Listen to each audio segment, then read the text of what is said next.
The wind came first, sliding across the salt marsh flats with a sound that wasn't quite a howl, but something older, more profound.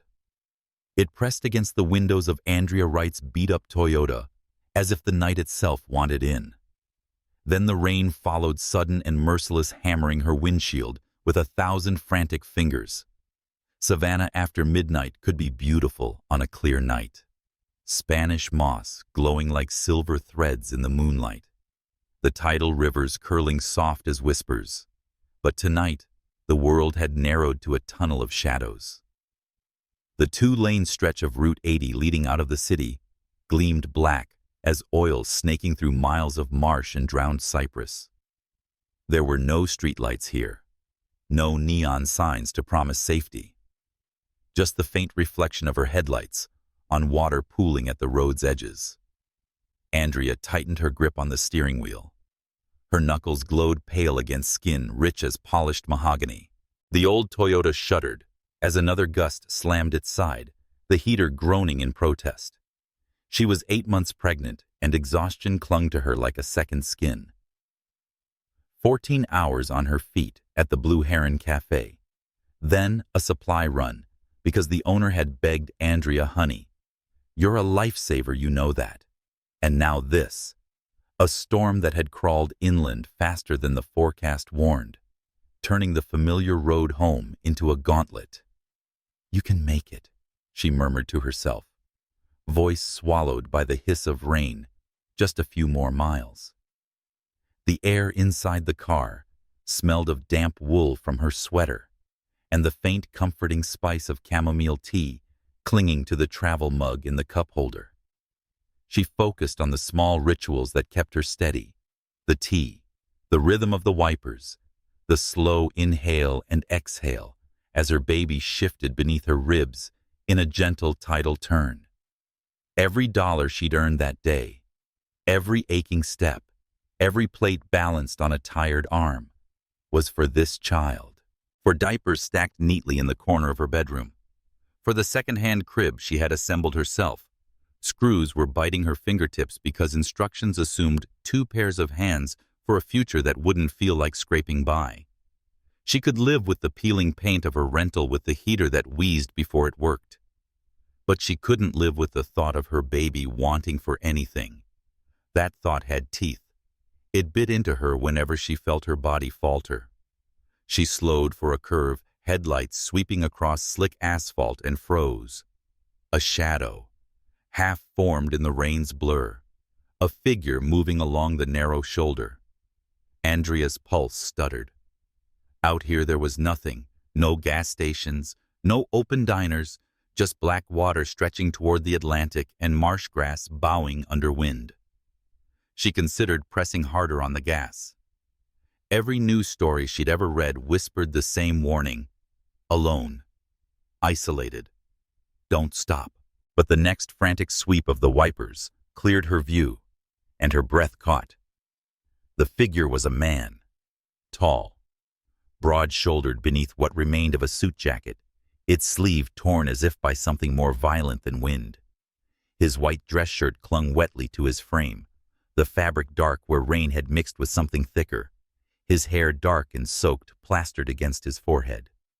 One hand pressed hard to his side, and even in the brief glare of her headlights, she saw the truth. That stain wasn't just water. Blood. Andrea's first instinct was as sharp as simple: keep driving. Push past.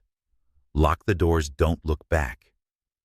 But then, like a voice carried on the gale, came the echo of her mother, gone these 5 years, yet rooted deep as the live oaks lining Savannah's squares. We help when we can, baby girl. That's who we are, but we keep our eyes open while we do it. Andrea eased her foot off the gas. Tires hissed against the road as the car crawled forward. Her hand drifted toward the glove compartment, where a small canister of pepper spray lay hidden just in case. "Don't be reckless," she whispered, though she wasn't sure whether she was warning herself away or permitting herself to stop. The Toyota rolled to a halt. Rain roared on the roof like applause no one wanted. Through the streaked glass, the man lifted his head. Their eyes met, even blurred by water. His were startling a sharp, improbable green, vivid as sea glass against the storm's gray. And in them, for a flicker, she saw something that wasn't menace, but a quiet plea, desperation dressed in civility. Andrea lowered the passenger window an inch, rain knifing in sideways. "You all right?" she called, pitching her voice above the wind. He staggered closer.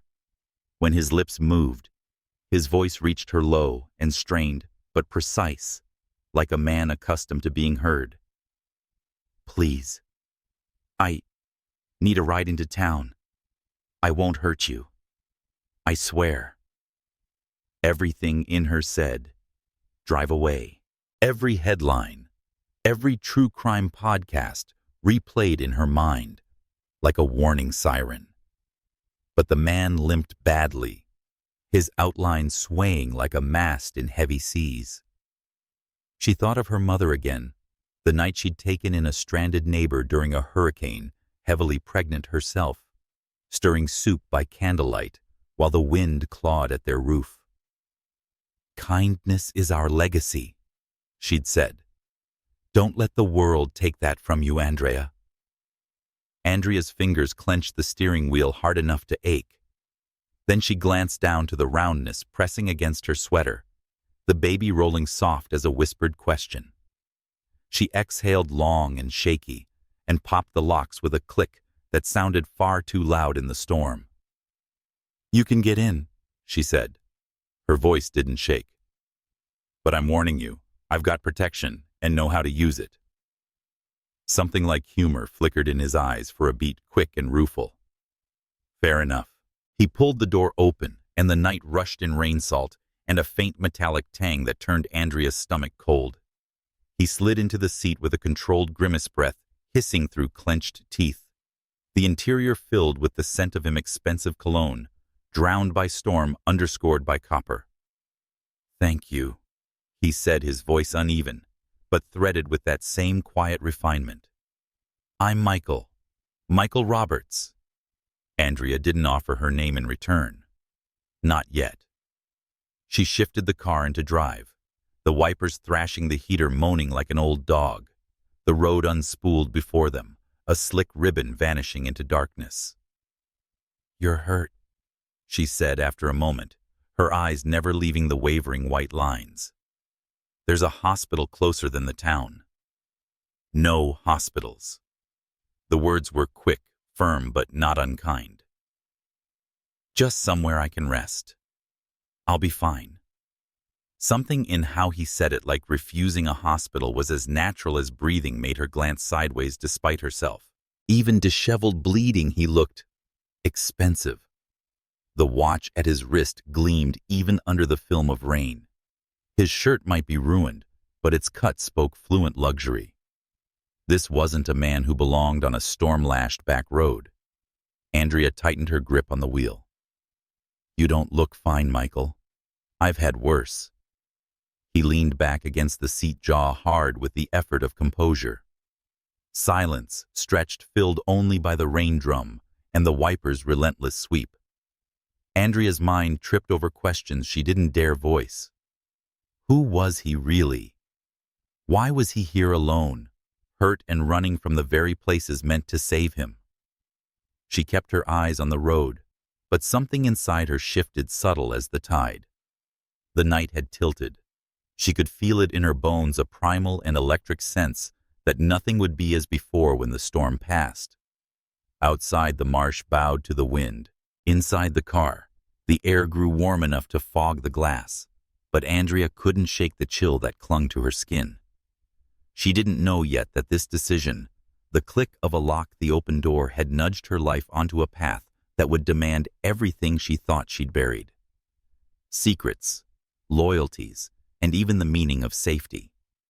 She didn't know it would drag her into a world of chandeliers and shadows, of names, whispered like currency, where love was a refuge and a risk with teeth. All she knew was that a stranger bled beside her, and the storm had only just begun. Stay with us if this moment pulled you in. If you believe one choice can change everything. Andrea and Michael's story is only beginning. And trust me, you won't want to miss what happens next. If you felt the tension in that storm, share your thoughts in the comments and hit follow, so you're here for every twist, every secret, and every heartbeat still to come. The ride to Andrea's cottage unfolded in a silence thick as the rain. Outside, the world writhed in silver torrents.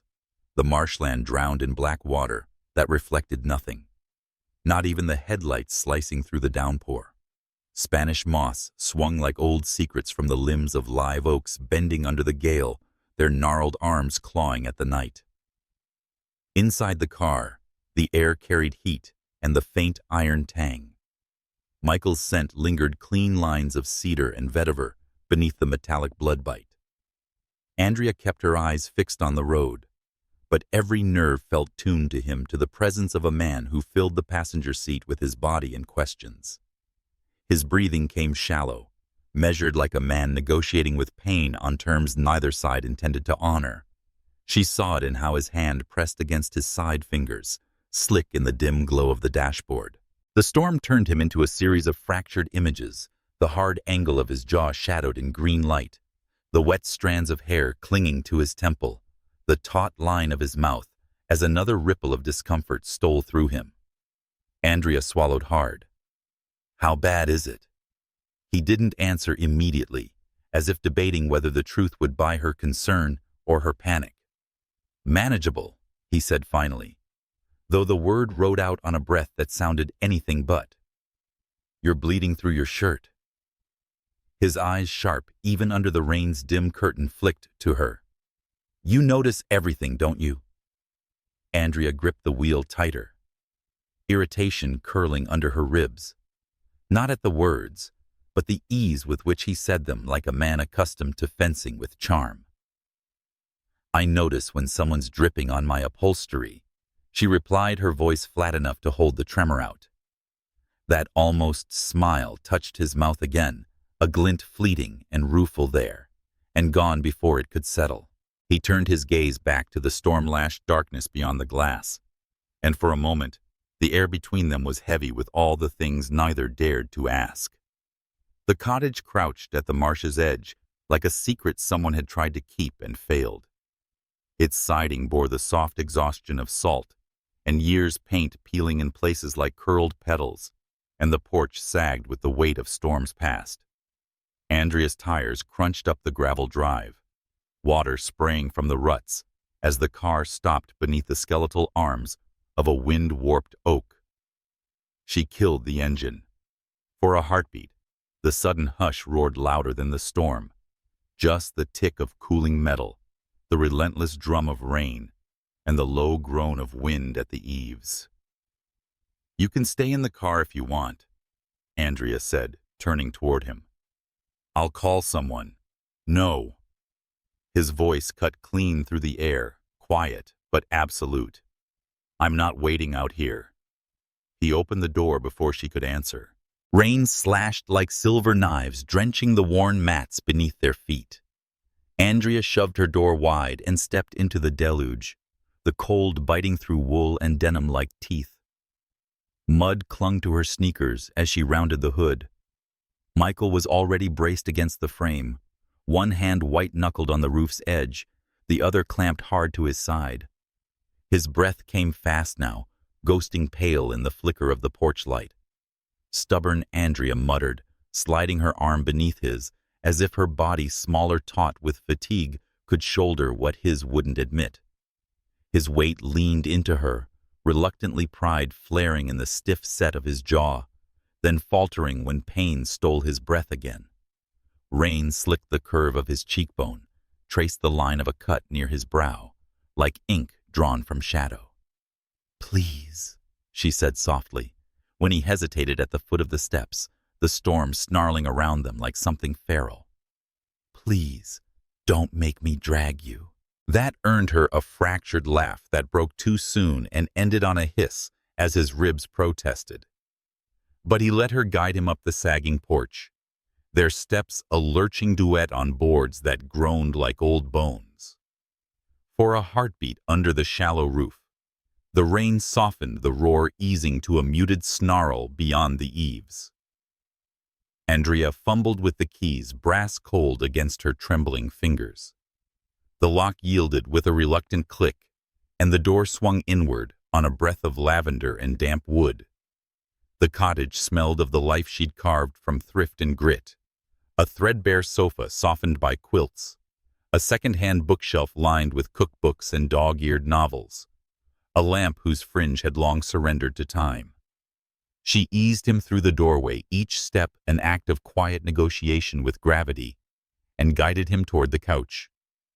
The springs groaned under his weight, then stilled as he sank into their tired embrace. For a moment, his head tipped back, lashes dark crescents against skin gone pale as parchment, and Andrea felt something twist in her chest, a knot of worry she refused to name. She said, "I'll get the first aid kit." Her voice brisk, because if she let softness in now, it would bloom like floodwater. And towels. She moved like a woman who'd rehearsed this ritual in her mind. Though the truth was messier, the towel pulled from a linen shelf that smelled faintly of sun-warmed cotton. The battered red kit dragged from beneath the sink, the glass bowl filled with water that shivered under the faucet's sputter. The heater coughed awake with a low guttural rattle, exhaling a breath of warmth that crawled through the room like something alive. When she returned, he hadn't moved save for the slow curl of his fingers against his thigh, the only betrayal of discomfort in a man who wore composure like a second skin. Andrea set the bowl on the scarred coffee table, snapped on a pair of thin gloves, and let her gaze sweep over him with the incredible precision of necessity. She warned that I'm not a nurse, settling to her knees beside him. So, if you need stitches, you're out of luck.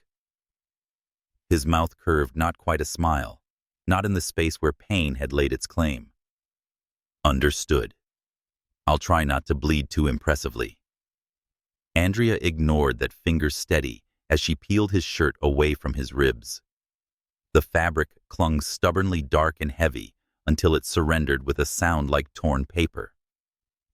What lay beneath stole her breath for half a beat.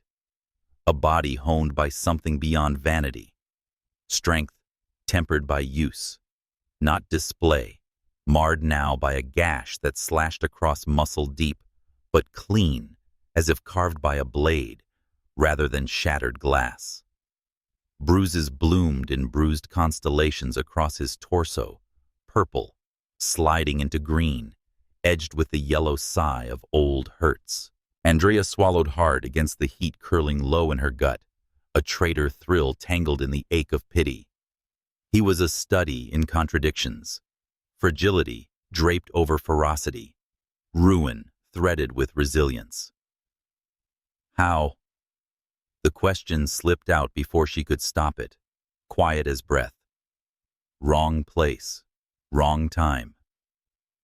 Silence stretched for a beat, long enough for the rain to sketch its restless hymn against the glass, for the heater's sigh to deepen like a shared secret. Then, something like that. Something like that. Words wrapped in velvet hiding teeth. Andrea's jaw tightened. She soaked a gauze pad and cleaned the wound, the sting of antiseptic curling sharply between them. He didn't flinch or move, save for the slow rhythm of breath drawn through clenched teeth. When they opened, his eyes fixed on her hands with a focus that felt heavier than pain. "You're good at this," he said softly. Andrea kept her gaze on the wound, refusing his gravity. "I've patched up worse. Kitchen knives don't care how tired you are." "Still," he murmured, his voice low enough to thread beneath her guard, "I'm grateful. Gratitude." She'd heard it before, from customers pressing crumpled bills into her palm, from neighbors borrowing sugar, from voices that meant well, but vanished when the light changed. But from him, the word carried a weight she didn't know how to set down. She taped the last bandage strip in place, snapped the gloves off, and sat back on her heels.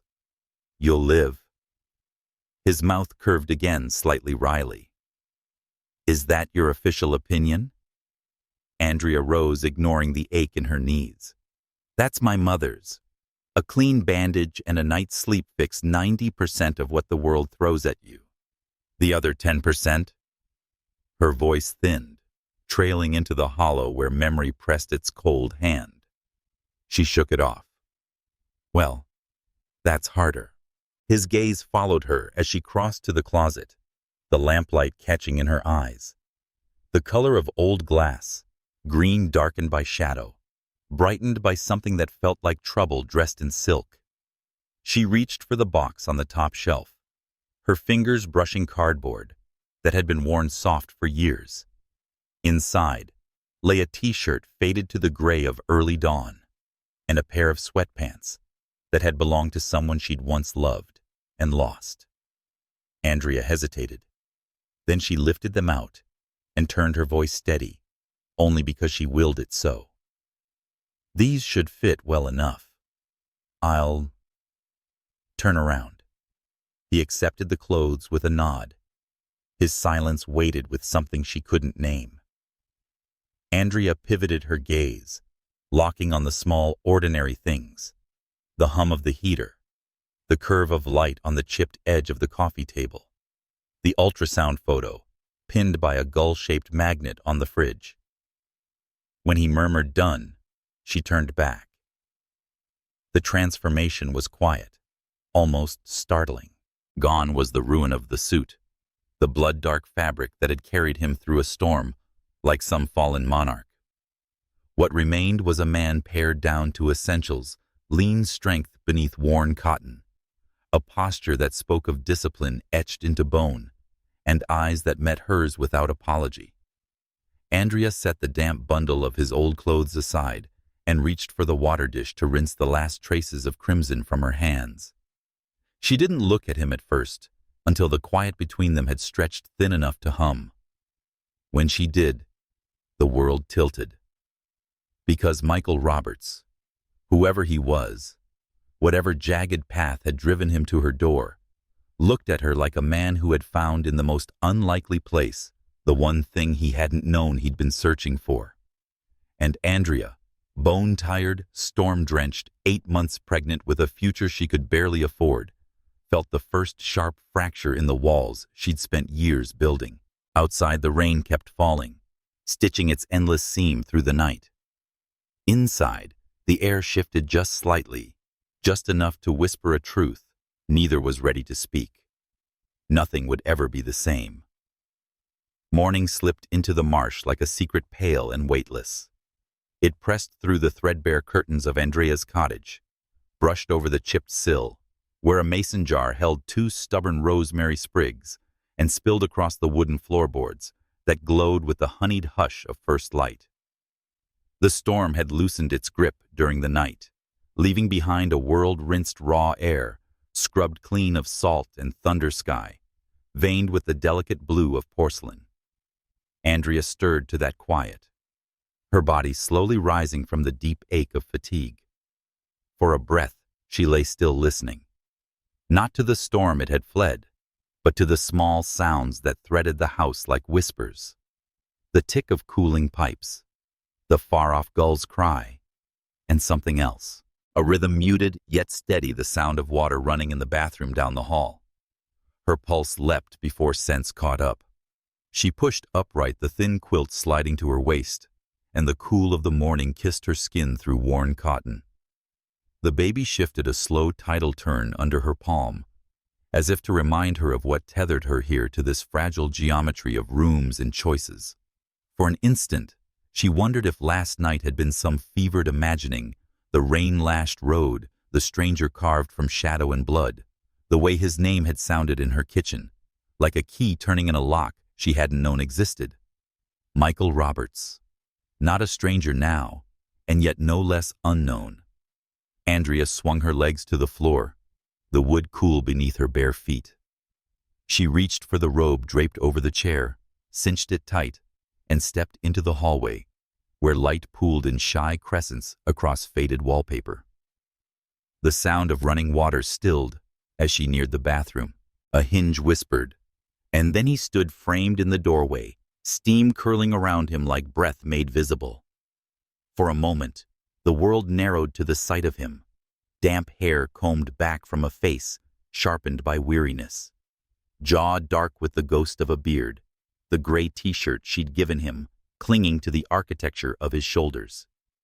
Clean now, yet something untamed clung to him. A wilderness that no water could wash away. "Morning," he said, his voice a low cadence that skimmed over her skin, like a ripple over glass. Andrea's fingers tightened on the robe's belt. "You shouldn't be on your feet." One brow lifted, faint amusement threading through fatigue. "I've been worse." "You keep saying that," she murmured, brushing past him to shut off the tap still dripping in protest. The warmth of the steam enfolded her briefly, carrying the scent of cedar soap, a bar she'd left unopened for months, too pretty to waste, until necessity demanded its sacrifice. She wondered what else in her life she'd hoarded for a future that had arrived without asking. When she turned, he was watching her, not with the cool detachment she might have expected from a man like him, but with a quietness that felt perilously close to something else. Something she wasn't ready to name. "I made coffee," he said after a beat, as if offering truce, or tried to. "Hope you don't mind." Andrea blinked, the image of him in her narrow kitchen flashing across her mind, with a dissonance that stole her breath. A man who looked like he belonged under chandeliers, bent over her chipped countertop, in a halo of early light. She followed him without a word. The kitchen bore the soft aftermath of his attempt, grounds dusted like sepia freckles near the coffee maker. 2 mugs waiting sentinel on the counter. One steamed gently, the scent curling rich and dark through the room. Michael stood near the window, his silhouette carved against a horizon washed in pearl and rose. Beyond the glass, the marsh stretched endlessly, and glistening every blade of grass, jeweled with last night's rain. Andrea reached for the second mug, letting the heat settle into her palms like an anchor. "You didn't have to do this. I wanted to." His tone was even, but something in it flickered quiet, deliberate, as though each word had been sifted through some private reckoning. He turned, leaning against the counter, with the ease of a man who had learned to make any room conform to his presence. Yet here in her kitchen of mismatched chairs and humble comforts, that presence felt altered, not diminished, but distilled. They drank in silence, the air braided with steam and unspoken questions. Andrea let the coffee's bitter heat steady her, though it did nothing to cool the prickle of awareness threading her veins. She told herself it was caution, the same instinct that had driven her to keep the pepper spray visible last night, to lock her bedroom door, though she hadn't slept deeply enough for it to matter. But as her gaze skimmed over him, the rough grace of his posture, the shadow of pain etched fine at the corner of his mouth, she wondered if caution had already ceded ground to something else. "You should rest," she said at last, setting her mug down with a muted clink. "Your body needs time to Andrea." The sound of her name on his tongue stopped her cold. Low, unhurried, but with a weight that turned the air molten. "You've done enough. More than enough." She opened her mouth, whether to protest or deflect, she couldn't tell. But the knock shattered the fragile quiet, like a pebble tossed into still water, 3 sharp raps against the door. Andrea stiffened. Her cottage rarely drew visitors unannounced. Not at this hour. Not out here where the marsh kept its own counsel. Her pulse jackknifed as she moved to the window, tugging the curtain just enough to glimpse the figure on her porch. And froze. Sunlight spilled over the sleek curve of metal parked in her drive, a Cadillac Escalade black as midnight and gleaming like sin. Beside it stood a man in a charcoal suit posture, squared face unreadable beneath aviator shades. In his gloved hand, an envelope. Andrea's breath stuttered. She didn't need the language of luxury to translate this. Behind her, Michael's voice brushed the taut silence. "Let him in." She turned, heat flaring in her cheeks and her throat. "Who is he?" "A problem solver," Michael said, as if that answered everything and nothing. Pain flickered through his eyes. Not the sharp flare of ribs protesting, but something knotted deeper, older. And he won't stay. Andrea hesitated, then unlatched the door. The man stepped inside with the quiet efficiency of someone trained to leave no trace. He inclined his head toward Michael, then extended the envelope, a gesture that rippled with deference, almost ritualistic. Michael took it without ceremony, his fingers steady as he slid the flap open. Andrea didn't mean to look, but her gaze snagged on what spilled into his hand, a key fob engraved with the Cadillac crest, and a stack of bills bound by a crisp white band beneath it, too thick for anything but hundreds. Her stomach hollowed. Michael lifted his gaze to hers then, and for the first time since the storm hurled him across her threshold, she saw something crack the polished veneer, a fracture fine as a hairline in glass, but deep enough to glimpse the storm beneath. "It's yours," he said, voice stripped of inflection. "For last night." For a heartbeat, the words didn't compute. They hovered dissonant, then plunged like stones into the quiet, scattering everything. Andrea stared at him, the floor tilting underfoot. "You think this?" She gestured toward the obscene neatness of that stack, toward the gleam waiting outside her window. "You believe this pays for what? For being human?" Michael's jaw tightened. "It's not." "It is." Her voice sharpened, honed by something she didn't know she'd carried all along. "You could have said thank you. You could have walked out and left me with the illusion it mattered. But this," her throat burned, "this makes it a transaction." Color ghosted high on his cheekbones. Not shame, not quite anger, but some alloy of the two. "That's not what I—" He broke off the words, strangled in a silence that bristled like live wire. When he spoke again, his voice was low, roughened by edges she hadn't heard before. "You don't understand the world I come from." "No," Andrea said, each syllable sharp enough to slice the air. "And I don't want to." She turned then, not trusting what her face might betray. If she lingered, the tremor of fury tangled with something perilously like hurt. The hallway yawned ahead, dim and familiar, but she barely felt the floor beneath her feet. The faucet dripped like a metronome in the kitchen, counting down to some unseen inevitability. Behind her, the door whispered shut as the man in the suit retreated, his presence erased as neatly as it had been drawn. Silence surged back, thick as smoke. Andrea gripped the edge of the counter, breath sawing in and out, the ache in her lower back, a dull drumbeat beneath the sharper throb in her chest. She told herself it was anger.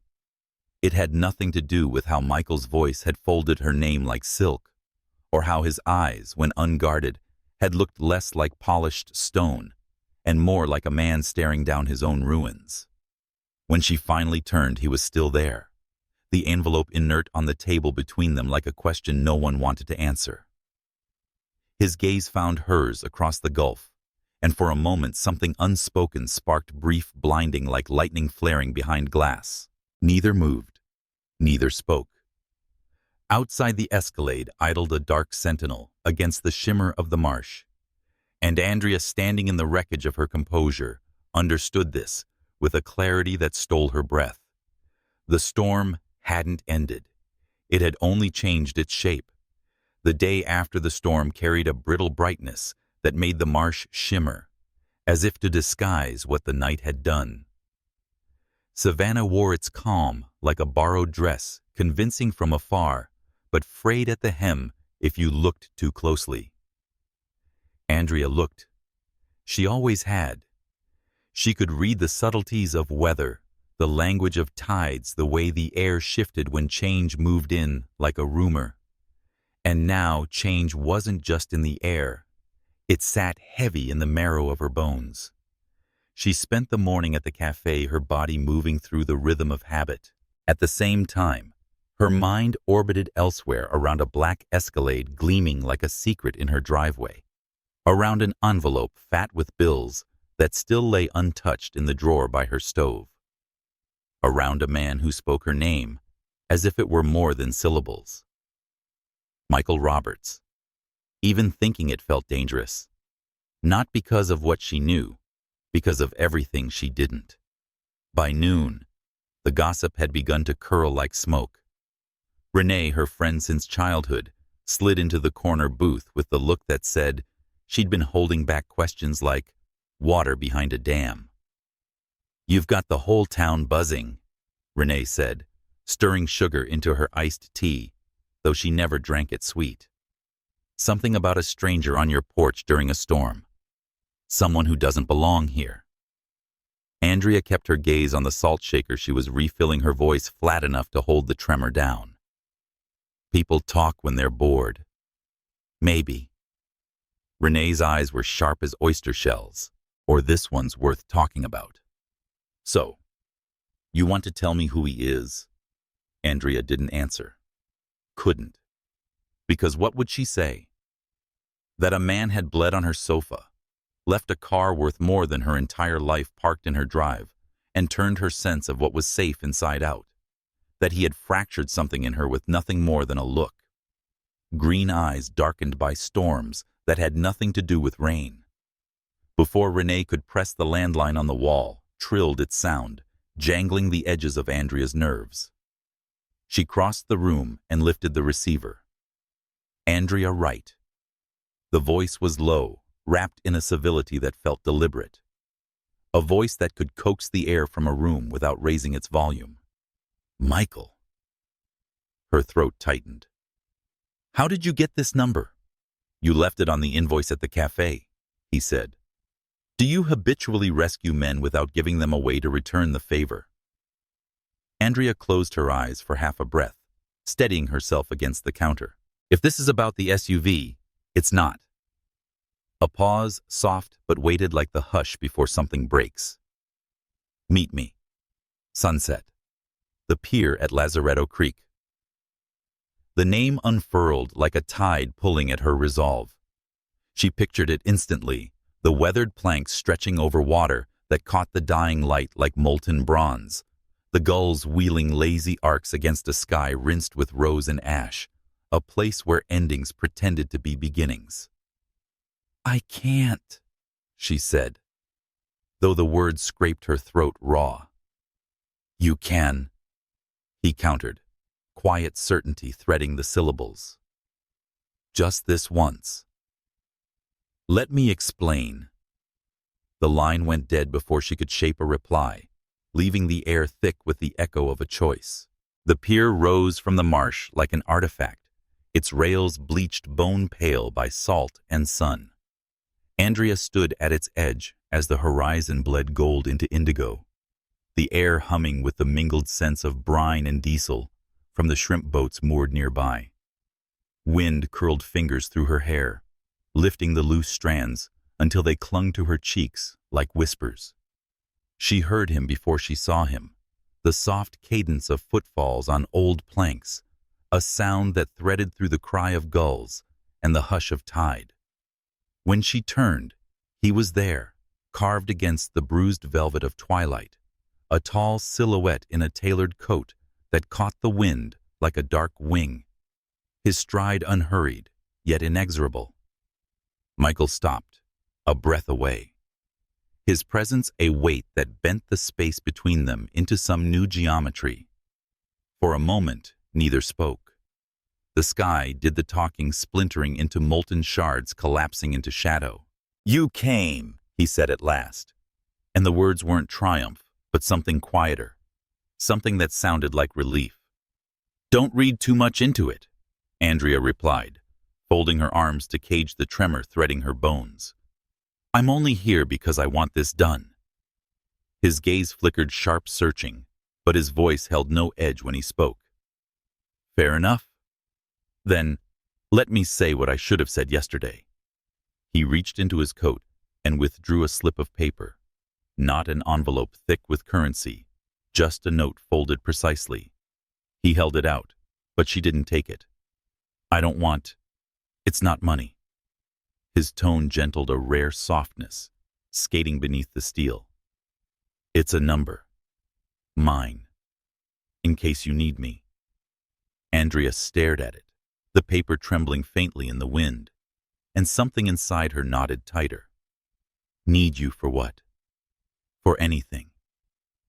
The words were simple, but they landed with the weight of an oath, for when the world asks too much, or when it comes for what you love. I know that kind of hunger.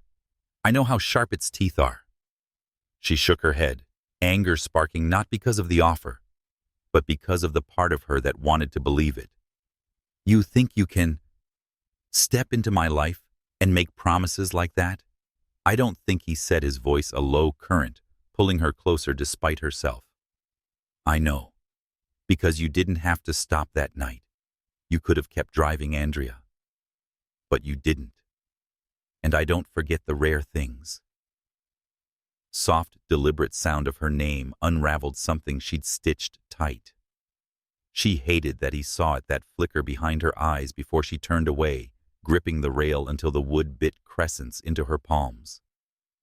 She whispered, staring at the water slick with dying light, "This isn't your world. I'm not your world." Michael moved then, slow as the tide, until his reflection joined hers in the molten dark. That could be the point.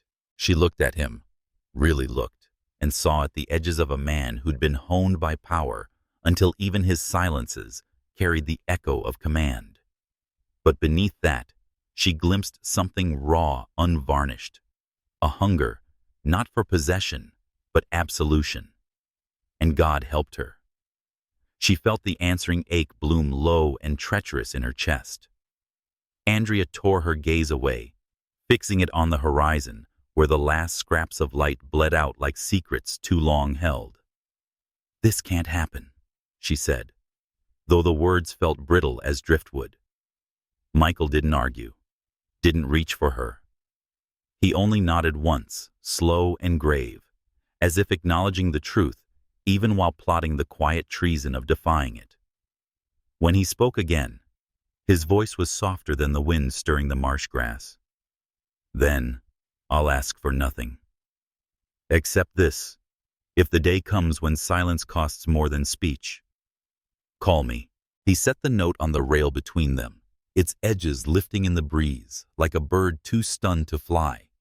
And then he turned, his coat flaring like a dark sail, as he walked back down the pier, each step ringing hollow against the planks. Andrea didn't move, didn't breathe until his silhouette melted into the bruised horizon, leaving her alone with the salt wind and a piece of paper that pulsed like a heartbeat under her palm. Night came on, quick pooling ink between the ribs of the marsh.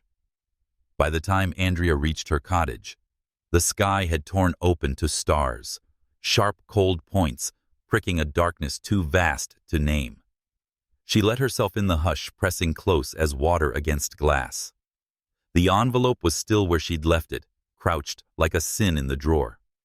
She stared at it for a long moment, then shoved it deeper as if distance could dilute its weight. But when she turned, her gaze snagged on the slip of paper now burning in her pocket, and a shiver ran the length of her spine. She brewed chamomile tea to quiet the riot in her veins, but its warmth couldn't melt the image carved behind her eyes. Michael on the pier, twilight soldered to his shoulders, his voice threading the dark like a promise she hadn't asked for yet, couldn't unhear. And beneath it all, like a tide swelling beneath a fragile hull, the truth pressed harder. The storm wasn't over. It had only gone still enough to watch her bleed. The invitation arrived the next morning, though Andrea never saw how. It wasn't in the mailbox, and no courier knocked. It simply appeared, laid with surgical precision on the worn oak of her kitchen table when she stepped in from her shift at the cafe, its cream envelope gleaming against the dim hush of the cottage. Her first thought was absurd in its hope that it wasn't from him. But the handwriting, sleek, deliberate, a script that looked like it had been schooled in boardrooms and old-world drawing rooms, made denial impossible. She broke the seal with fingers that didn't feel like hers, and the words inside spilled in elegant black strokes. Coastal Preservation Winter Gala. Charleston Harbor House, Saturday at 7, below a single line written by hand. Be there for me. Andrea's breath stilled. She gripped the counter's edge, the ache in her back a dull echo of the sharper ache threading low in her ribs. She told herself she wouldn't go, that the world he came from was a labyrinth with no doors for women like her, that stepping into it would only set the stage for humiliation, or worse. And yet, when Saturday came, she stood before her closet as the wind pressed against the windows like a restless question. The dress was hanging there, incongruous against the thrift store cotton and worn denim. Midnight blue spilling like liquid ink from the hanger, its fabric whispering promises she hadn't asked for. The box had arrived at dawn, but there was no note this time. It was just the hush of something inevitable. Andrea pressed her palms to her face, breath snagging on a tide she couldn't turn back. Charleston shimmered like a jeweled snare that night, its cobblestone streets slick with rain. The old harbor dressed in garlands of frost-bright light. The harbor house reared against the indigo sky, all white columns and glass that caught the glow of chandeliers within opulence reflected in ripples across the black silk of the water. Andrea stood at the base of the steps, pulse battering like wings in a cage. The dress clung to her in foreign and familiar ways, grace sculpted from midnight, the skirt falling in a slow cascade that skimmed her ankles. Her hair coaxed into soft waves by trembling hands, gleamed under the spill of golden light from the entrance. Around her throat, the simplest of gestures, a silver chain, its pendant, a sliver of moonlight. And then, he was there. Michael moved down the steps like a shadow poured into form, his presence cutting through the murmuring throng with the quiet inevitability of a tide. He wore black, like others wore armor, a tuxedo cut with precision that spoke in languages of power and restraint, the starch of his shirt sharp against the dusk of his skin. When his eyes found hers, green burnished to gold by the chandelier's glow, the world narrowed to that single collision. "You came," he said, his voice low, roughened at the edges, as though something in him had frayed. Andrea swallowed the retort she'd rehearsed about not doing this for him, because the truth, raw and treacherous, was that part of her had. Michael offered his arm, and for a suspended breath she hesitated. Then her fingers curled against the incredible strength of his sleeve, and the geometry of the night shifted irrevocably. The ballroom was a cathedral of glass and gilt light falling in molten rivers from chandeliers that hung like constellations caught mid-collapse.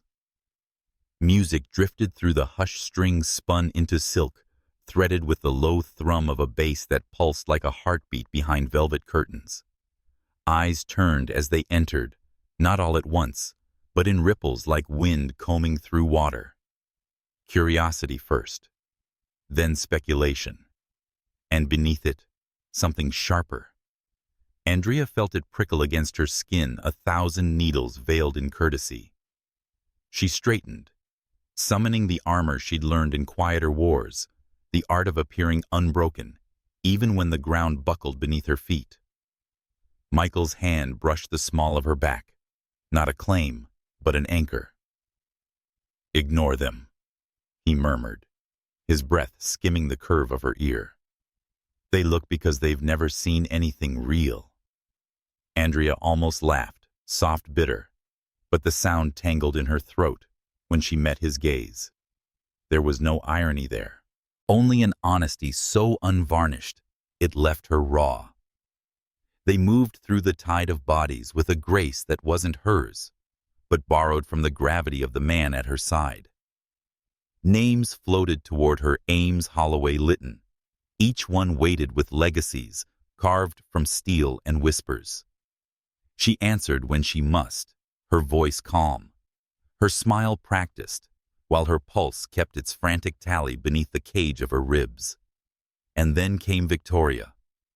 Andrea sensed her before she saw her, the hush that fell, like a blade honed on silk, the subtle pivot of faces, as if drawn by some gravitational pull.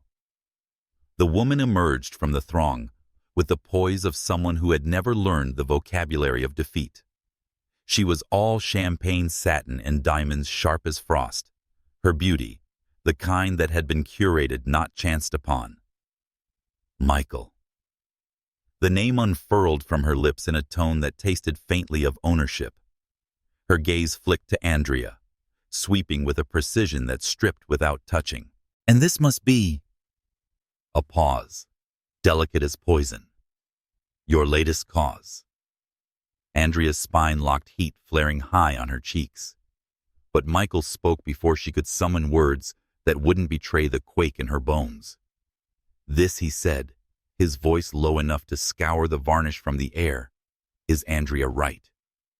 And if you're very careful, Victoria, you might earn the right to say her name without choking on it. A brief, brittle flicker crossed Victoria's face before the mask slid back into place. Charming as ever, she murmured, her smile a blade sheathed in gloss. With a tilt of her head, she drifted away, leaving the air fractured in her wake. Andrea exhaled slowly, fingers curling against the stem of the untouched glass in her hand. You didn't have to. Yes, Michael said, turning to her with a look that stripped the rest of the sentence bare. I did. They found a quiet alcove near the terrace, the noise of the ballroom thinning to a muted hum. Beyond the glass doors, the harbor stretched in velvet darkness, the water pricked with the cold fire of starlight. Andrea pressed her palms to the iron railing, the night wind combing cool fingers through the heat prickling her skin. You shouldn't have brought me here, she said, her voice low, steady, only because she held it with both hands. This isn't my world. Michael stepped closer, the air between them tightening like a drawn bow. And what is your world? Andrea, a life that chews you to the bone and calls it survival. Nights spent counting what you'll never have, because someone told you that's all you deserve.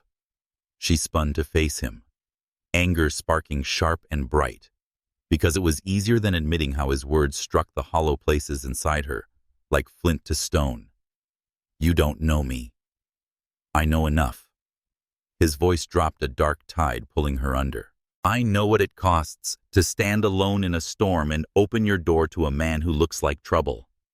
I know what it means to bleed for dignity while the world turns its back. And I know... His breath hitched a fracture fine and startling in the steel of his composure.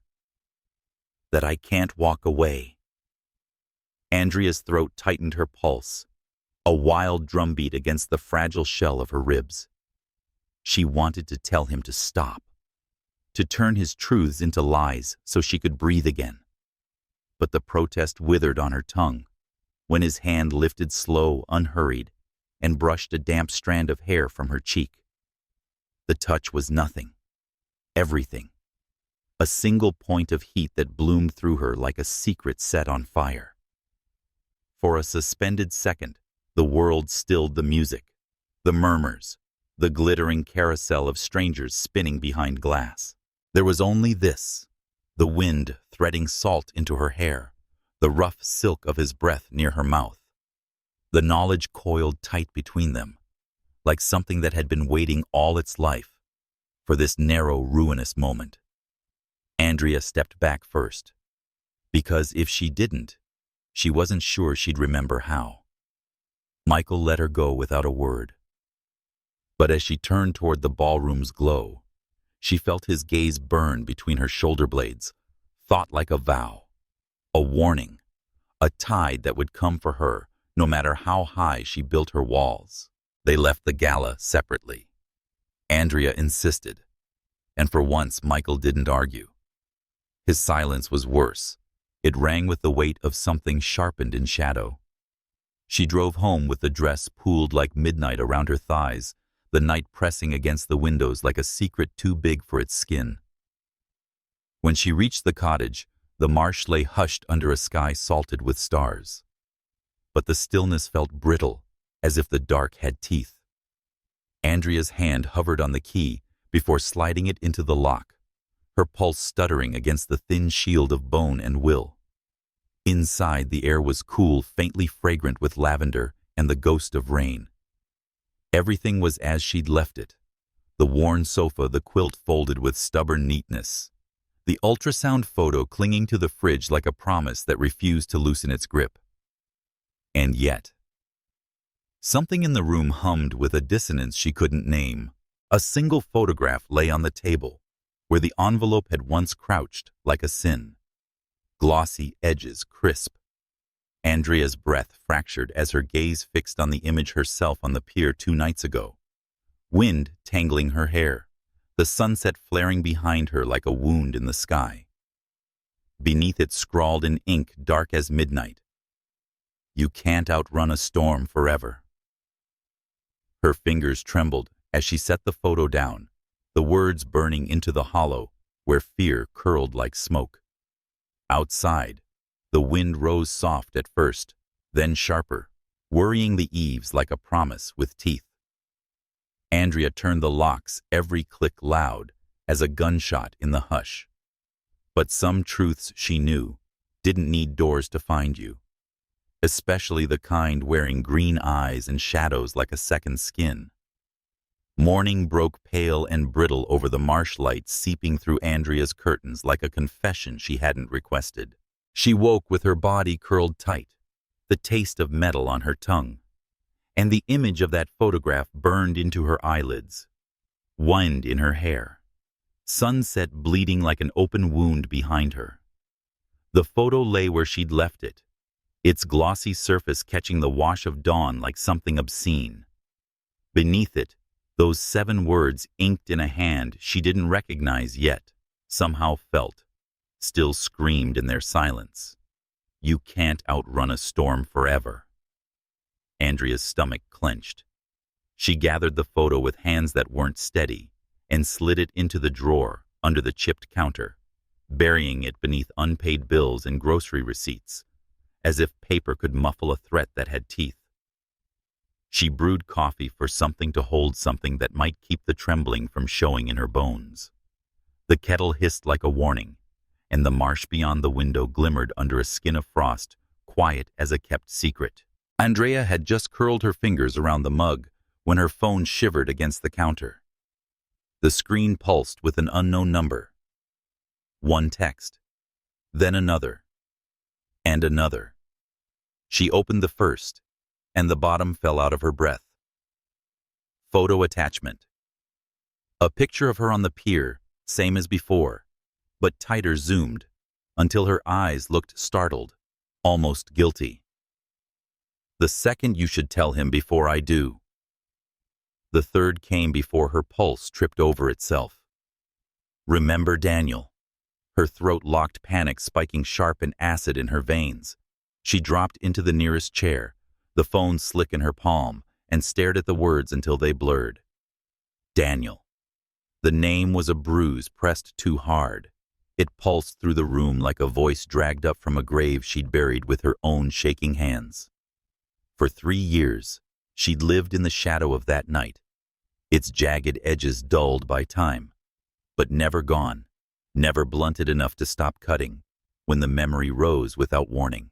The rain-slick road, the glare of headlights smeared into ribbons of white.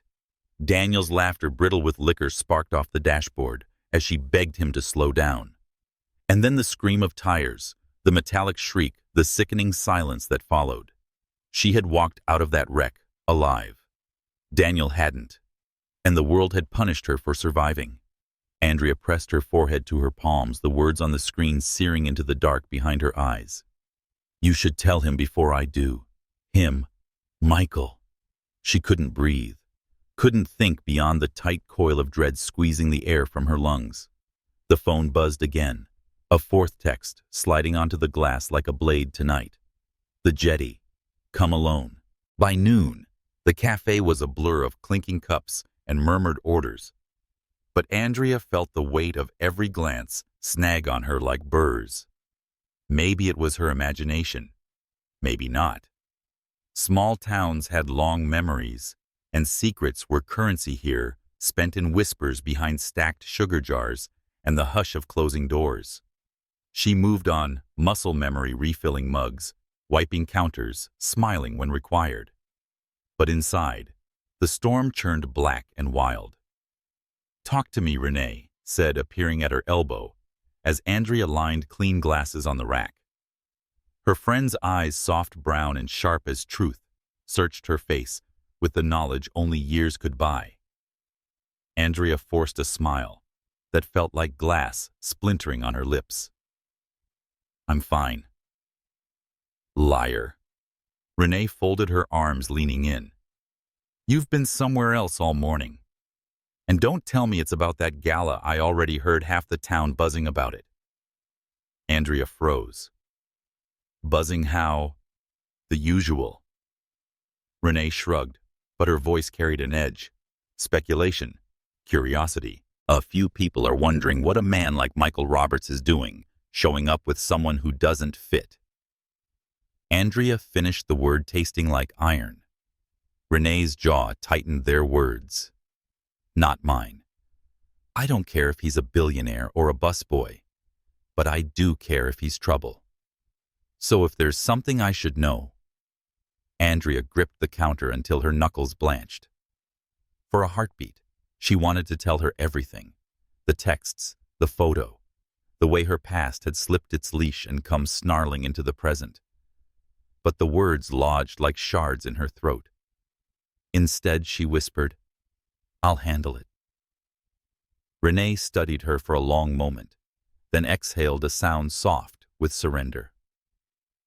"You always think you have to." The jetty crouched at the marsh's edge, slick with the day's chill, its weathered planks stretching into water bruised by the first wash of dusk. Andrea stood at its far end, coat wrapped tight, the wind worrying loose strands of hair across her cheeks. The message had said, "Come alone." She had. Every instinct screamed against it. But instinct didn't matter when silence could cost more than speech, when the truth hanging over her like a guillotine could fall at any moment and cleave her life in two. A figure detached from the shadows near the pilings, moving with a slouch that carried both arrogance and ruin. When he stepped into the spill of lamplight, Andrea's breath fractured. Daniel. The name was a ghost dragged raw across her tongue. But even as it left her lips, the reality cut deeper. Not Daniel. The resemblance was there. The tilt of the jaw, the reckless curve of the mouth, but harsher stripped of its boyish gloss. Malik. He smiled, then slow and sharp. "Still know me." Andrea's pulse roared in her ears. Malik, the younger brother who'd worshipped Daniel like a god, once sat on her back porch laughing into the twilight. His sneakers kicked off his grin, easy as summer. That grin was gone. "You're supposed to be gone." He stepped closer, boots thudding against the wood. "Forgotten." "Yeah, well, you should know by now, nothing stays buried forever." Andrea's fingers dug into the railing. "What do you want?" "What I'm owed." His gaze sliced over her, glittering with a hunger that wasn't for money alone. "You killed him." "That's a lie." Her voice shook, but she didn't look away. "The police report. The report my family buried under money and shame." Malik's laugh was a blade honed on fury. "Does that clear you?" "You walked away." He didn't. And now? He leaned in, breath sharp with smoke and something darker. "You've got yourself a new benefactor. A rich one." "Roberts." Andrea's stomach iced. "Leave him out of this." "Oh, I plan to." Malik's smile widened, slow and feral. "Unless you give me what I want." Her voice scraped like broken glass. "Which is 50 grand. His tone was flat, lethal by Friday. "Or your Michael learns the truth from me with a few edits to make it sting. Maybe the press gets a copy too. Be a hell of a headline. Waitress with a body count. Hooks a billionaire." Andrea's breath caught sharp and raw. "I don't have that kind of money." "Then get it." Malik stepped back, shadow swallowing him whole. "You've got friends in high places now. Use them." The wind ripped through the silence, carrying the brine-sour tang of the tide. Andrea clutched the railing until the wood bit crescents into her palms. her body rigid as Malik's footsteps faded into the dark. When they were gone, she folded in on herself, the sob clawing at her throat, tasting of salt and shame. Above the black slick of water, the sky hung low, and bruised clouds dragging their bellies like beasts. The storm wasn't coming. It was here. By the time Andrea reached her cottage, the night had thickened to a velvet shroud stitched with starlight. She closed the door, slid the lock home, and pressed her forehead to the wood, breath sawing in and out like a dull blade. Her phone vibrated against her palm, a text from Renee. "You okay? Need me to swing by?" Andrea stared at the screen until her vision blurred. Then she typed, "I'm fine." The lie tasted bitter, but she swallowed it anyway. When the silence pressed too tight, she reached for the old shoebox buried in the closet's belly, the one she hadn't opened in years. Inside lay the detritus of a life she'd tried to exhume, a Polaroid curling at the edges. Daniel's grin, all white teeth and whiskey. A bracelet strung with beads the color of dusk. A newspaper clipping folded so many times it had frayed to lace. Andrea unfolded it with hands that shook the headline, a slash of black across the yellowed page. Local heir killed in high-speed crash. Fiancé questioned. Her own face stared back, grainy and gray eyes wide with a guilt the camera hadn't earned, but the world had devoured. She crushed the clipping into her fist until the paper tore. The past had come for her with teeth, and this time it wanted more than blood. And yet, as Andrea sat in the hush, the cold bleeding through the walls like ink, another truth pressed harder, hotter. Michael. If Malik told him, if Michael heard it from anyone but her, the fragile thread binding them would snap, and the pieces would cut deep enough to ruin. Her phone trembled again, but this time the name on the screen stopped her breath. Michael Roberts. She answered on the first ring. Andrea. His voice was low, braided with something rougher than usual. Worry. Maybe need. I've been thinking about you all night. She closed her eyes, the ache in her chest almost holy. Michael, let me see you. Not a demand, but a plea disguised as a command. Tonight. Andrea's pulse staggered. The word lodged on her tongue tasted of surrender and salvation both. Yes, she whispered. Because if the world was going to burn, she wanted this 1 hour of warmth before the fire took everything. Night in Savannah wore a different kind of darkness, thick as velvet threaded with the hush of tides and the metallic whisper of wind sliding through marsh grass. Andrea stood at the edge of it, her coat clutched around her like a shield, the old path to the pier stretching pale under a sky salted with stars. Michael's voice lingered in her ear like heat after flame. Let me see you. Tonight. The words had sounded like an anchor when he spoke them. Now, walking into the marrow of this quiet, they felt like a tide pulling her towards something as dangerous as it was inevitable. Her breath misted in the cold ribbons of silver curling and breaking in the air. Each step rang soft against the wood when she reached the pier, the planks sighing under her weight, as though they remembered 1,000 secrets. She thought of Malik's words, barbed and brutal, and the way they had lodged beneath her skin like glass splinters. 50 grand by Friday. Or, I tell him. Michael didn't deserve this storm. And yet, he was already standing in the heart of it. The sound reached her before the sight. The low hum of an engine easing into silence, tires crushing gravel like bone underfoot. She turned, and there he was.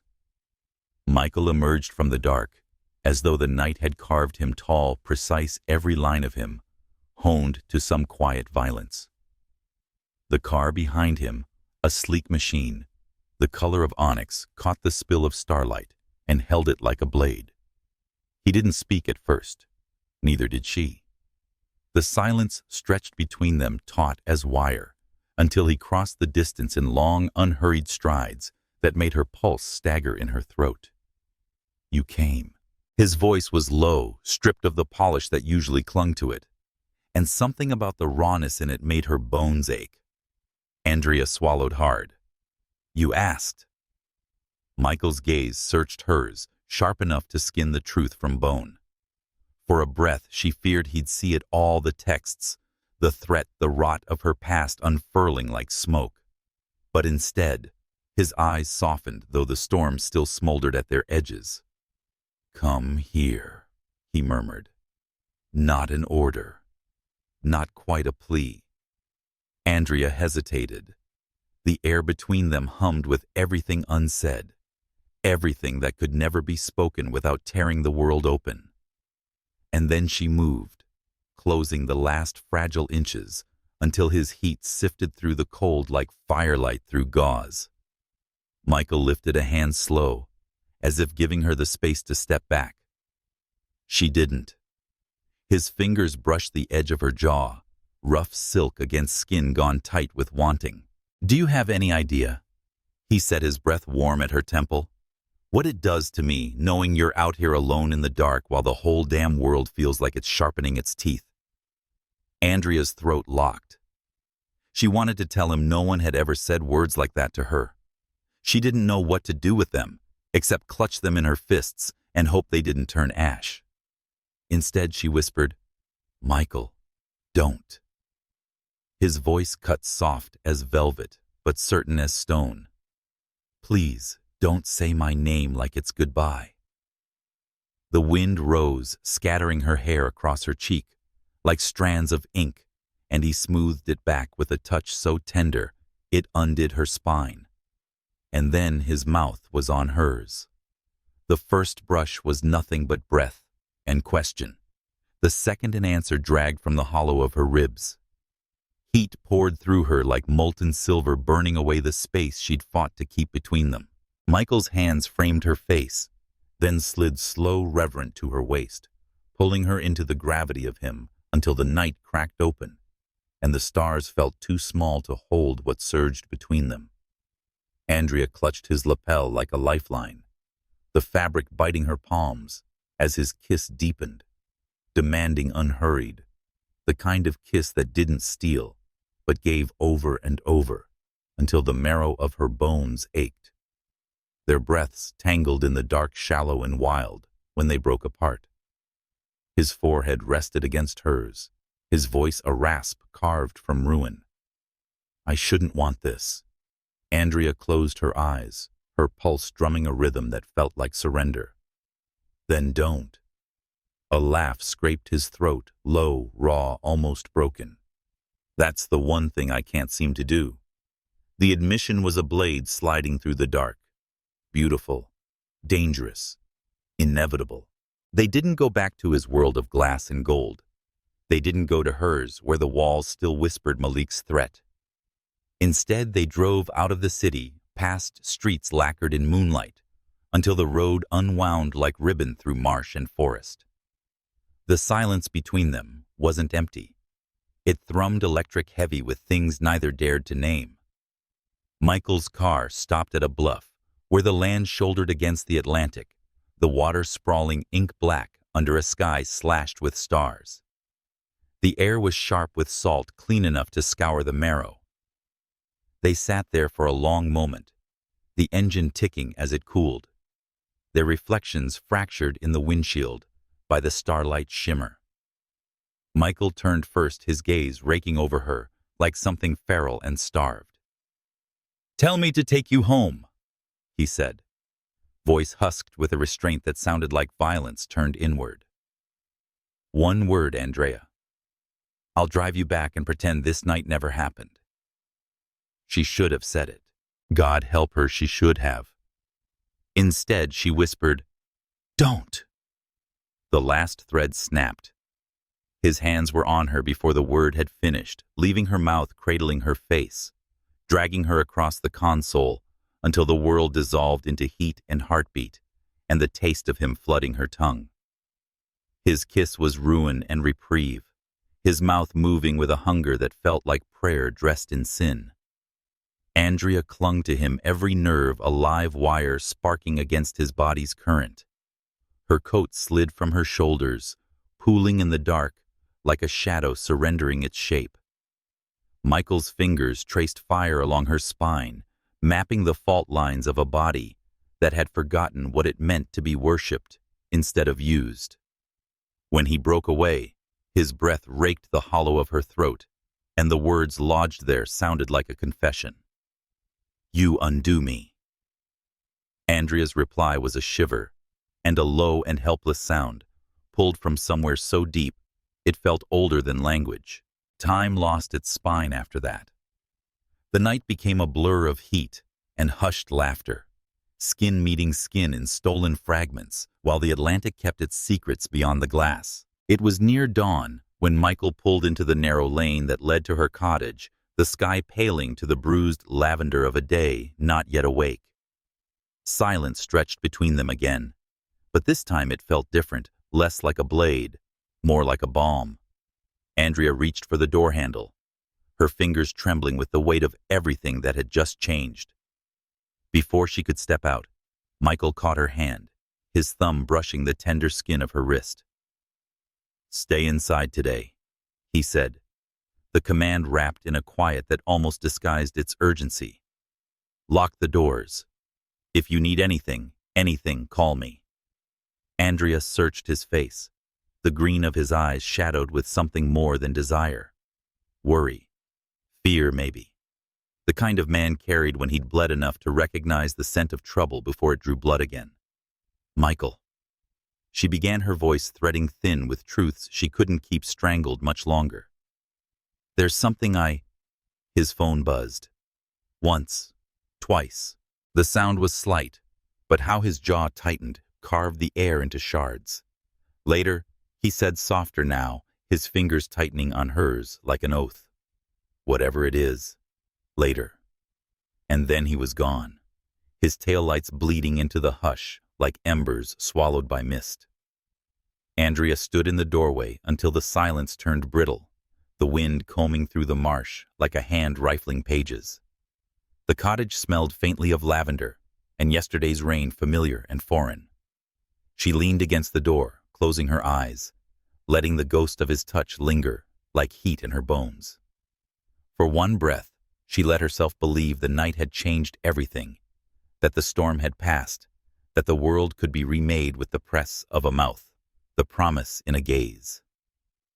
Then her phone vibrated. One message. Unknown number. 50 grand. 2 days left. Tick-tock. Andrea sank onto the edge of the couch, the screen burning in her palm, the taste of Michael's kiss still clinging to her lips like a sin she wasn't sorry for. Outside, the wind rose, carrying the tang of salt and something darker, the scent of ruin sharpening its teeth.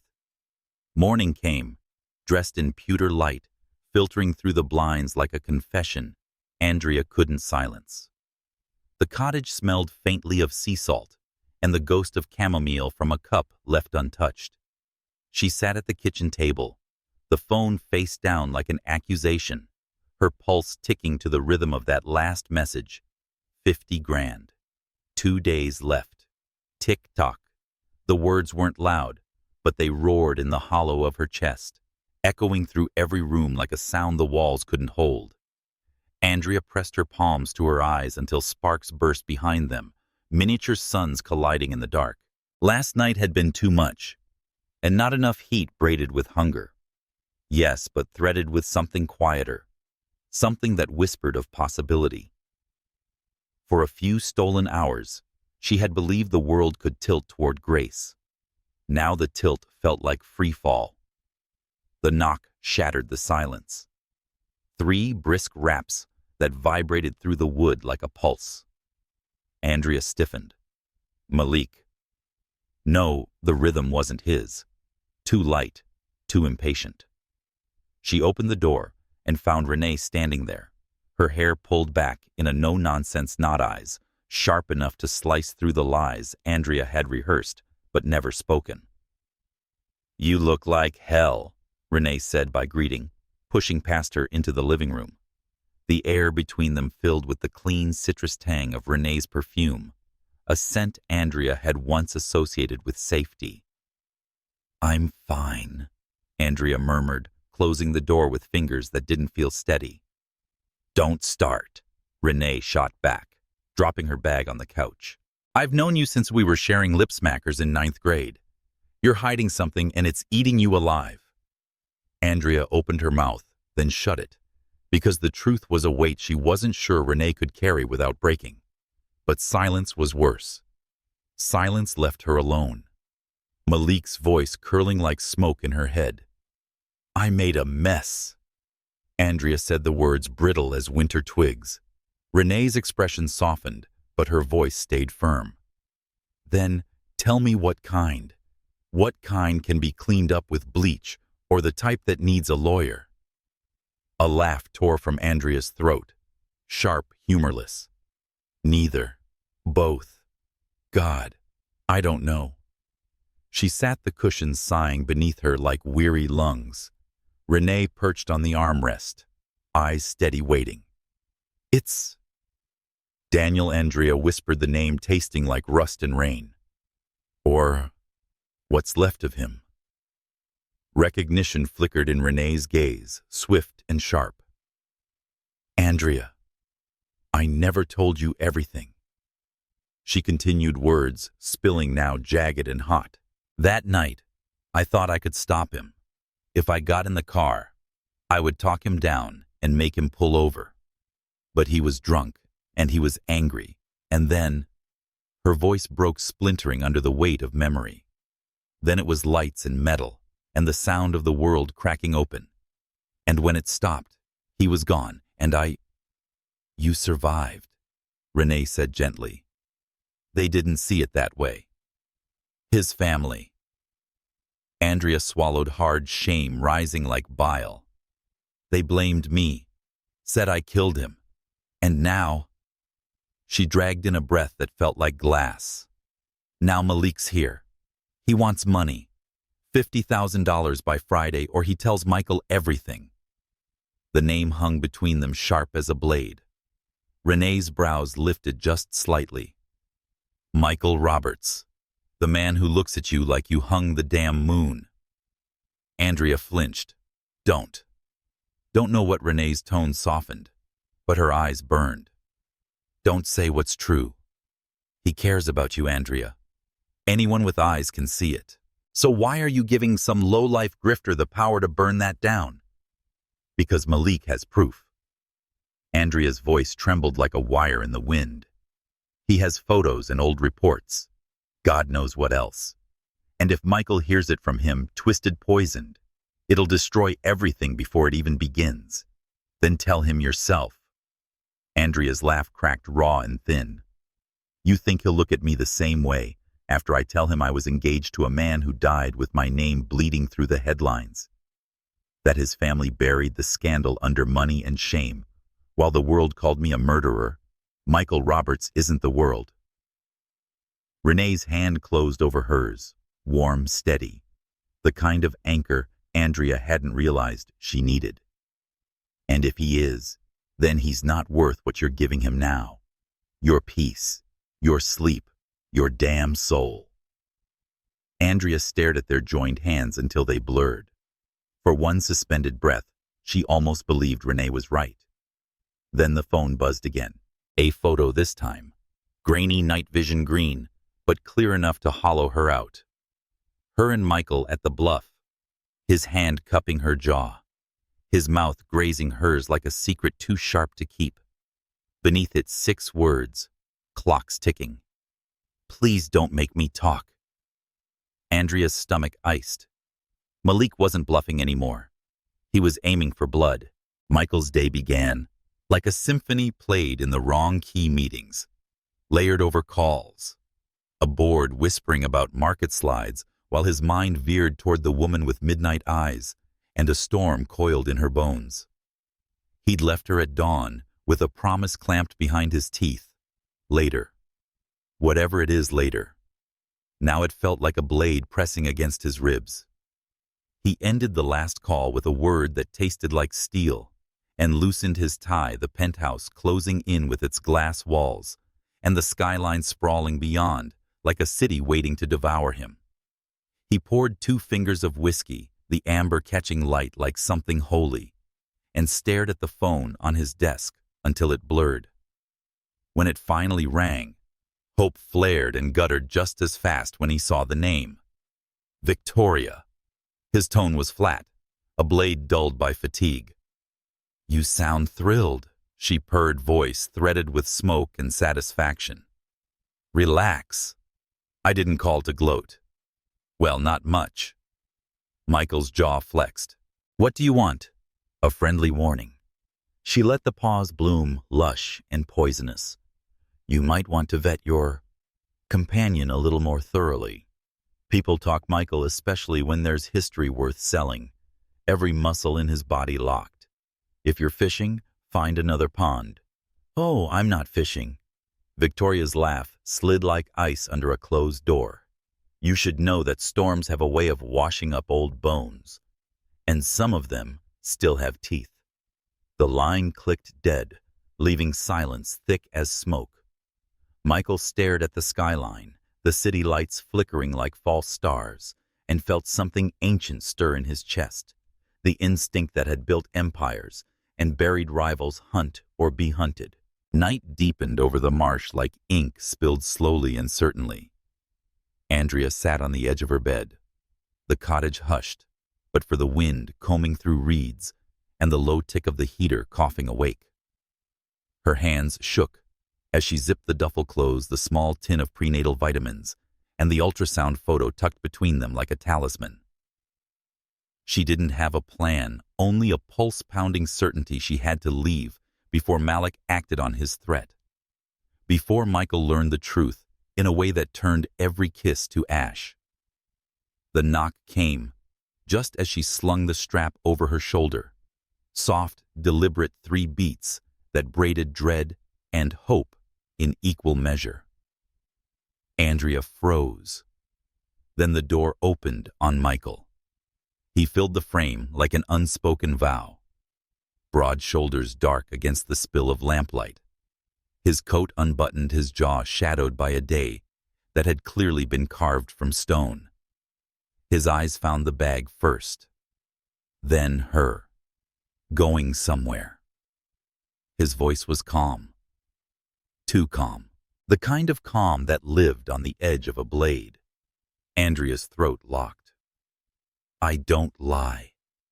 He stepped inside, closing the door with a quiet that felt louder than any slam. "Not to me." The bag slid from her grip, thudding against the floor like the truth she couldn't hold any longer. "Michael." Her voice broke on his name. "There are things you don't know. Things that could ruin you just for being near me. Then ruin me." The words cracked through the hush, fierce and low, a vow carved from fire. He moved closer, every line of him strung tight with something that wasn't anger, so much as desperation in a steel suit. "You think I care about headlines, about whispers in rooms full of people selling their souls for a seat at my table? You should." Tears burned hot, spilling before she could cage them. "Because Malik isn't bluffing. He has photos, records. He'll drag you through hell to watch me bleed." Michael stilled. The name landed like a strike. Malik. Andrea's breath hitched, Daniel's brother. The silence that followed was a living thing prowling the space between them with teeth bared. Michael's jaw clenched, once, twice the green in his eyes, deepening to something dark and molten. "How much?" he asked finally, voice flat as hammered iron. 50,000. By Friday. A bitter laugh scraped his throat. Sharp, mirthless amateur hour. Andrea flinched. "This isn't a joke." "No," he said, stepping close enough for his heat to burn through the chill. "It's a war. And he just declared it." His hand came up then, not rough, not gentle, but specific, tilting her chin until her gaze crashed into his. "You should have told me. I was trying to protect you." Newsflash. Andrea. His voice dropped to a rasp that felt like smoke against her skin. I don't need protecting. But you. His thumb swept the damp from her cheek, slow, devastating. You're mine to protect now. So if Malik wants a fight. A shadow of a smile curved his mouth, lethal and cold. He just picked the wrong damn empire. And in that moment, standing in the hush with his breath brushing hers, his fury coiled like a serpent in silk. Andrea believed him. Almost. Outside, the wind rose, rattling the windows like bones in a bag. Somewhere in the marsh, a heron cried a thin, ragged sound that bled into the dark. Inside, Michael reached for his phone. His voice clipped when he spoke into the line. I want eyes on a man named Malik Wright. Start in Savannah. Pull everything, bank records, burner numbers, blood type if he's got one. And listen carefully. His gaze cut to Andrea hard enough to spark. He doesn't breathe near her again. When he ended the call, the silence returned thick and thrumming. Andrea stood rooted, her pulse beating like wings against a glass jar, the weight of what she'd unleashed settling in her bones. She didn't know what scared her more, Malik's threat or the man standing between her and the storm-green eyes, glinting like a promise no god could break. The storm broke before dawn, not the kind that clawed at windows and tore shingles from roofs, but the kind that brewed inside walls, silent and merciless. Andrea woke to the brittle hum of her phone vibrating against the nightstand, the screen slicing through the dark like a blade. One message. Change of plans. Noon. Pier 17. Bring the money or I start talking. Her throat locked around air gone sharp as glass. Noon. That gave her 6 hours to procure $50,000 from Marrow and Prayer. Unless Andrea shoved the thought aside. Michael had made a vow last night, his voice dark silk stretched over steel. You're mine to protect now. But vows like that burned fast. And she'd lived long enough to know fire didn't always keep you warm. It often left you in ash. The floorboards whispered under her bare feet as she moved through the cottage, each creak a minor betrayal in the hush. Outside, the marsh crouched under a sky bruised purple-gray, the wind combing the reeds with long, cold fingers. Andrea sank onto the edge of the couch, her pulse a wild, uneven metronome. She could run, take the duffel still slumped like a shadow by the door, and vanish into some anonymous corner of the world where Malik's voice couldn't curl around her name like smoke. But then she thought of Michael, the green fire of his gaze, the weight of his hand at her jaw, the way his words had settled into her bones like scripture. Then ruin me. And God helped her, and she wanted to believe him. He came for her just after 8. No warning, no text, just the low growl of an engine slicing through the wind, and the gleam of black steel pulling into the narrow lane, like a promise wrapped in menace. Andrea stood frozen in the doorway as Michael strode up the porch steps, every line of him cut from shadow and resolve. His coat swept the wind like a dark banner. His jaw was a blade honed on something more complex than anger. Pack what you need, he said, voice stripped to the bone. Andrea's pulse stuttered. Michael. No arguments. His gaze locked on hers, fierce enough to bruise. You're not staying here while he circles like a vulture. Her breath hitched. You can't just, I can. He cut in, stepping closer, the heat of him bleeding through the chill. And I will. His fingers brushed a stray curl from her temple, the gentleness at odds with the violence thrumming beneath his skin. You're safe with me, Andrea, even if I had to burn down every bridge between here and hell to make it accurate. Something inside her splintered at that, not fear, not quite surrender, but a raw, aching awareness of how much she wanted to lay her weight in the shape of those words. She nodded. Once. And that was enough. They drove north, the city falling away like a discarded mask. Asphalt unfurling in long gray ribbons toward a horizon smudged with winter light. Michael's hand gripped the wheel, like it had gripped power all his life, possessive, certain a little cruel. The silence between them wasn't empty. It thrummed taut, as wire threaded with the things neither dared to name. Andrea sat angled toward the window, her reflection a ghost in the glass, watching the world blur past tidal flats giving way to pine, the sky bleeding pale gold at the edges, like a wound learning to scar. When she finally spoke, her voice was low, a blade dulled by exhaustion. "You can't fix this with money." Michael's laugh was soft and lethal. "Watch me." She turned anger sparking like flint. "It's not that simple. Malik doesn't want a payoff, he wants to bleed me, to watch me crawl. Then I'll ensure he never crawls out of the hole I put him in." Michael's gaze stayed on the road, but his jaw was a hard line against the wash of dawn. "You think I built an empire by playing nice with men like him?" Andrea's pulse tripped, torn between fear and the terrible gravity of wanting to believe him. "And when he drags Daniel's name through the dirt and mine with it, what then?" Michael looked at her for the first time since they left the cottage. Really looked like a man staring down the barrel of a truth he refused to flinch from. "Then we remind them," he said, voice low and certain, "that dirt grows nothing without blood. And I have more than enough to spill." The words landed like a match in dry tinder, sparking heat that had nothing to do with vengeance.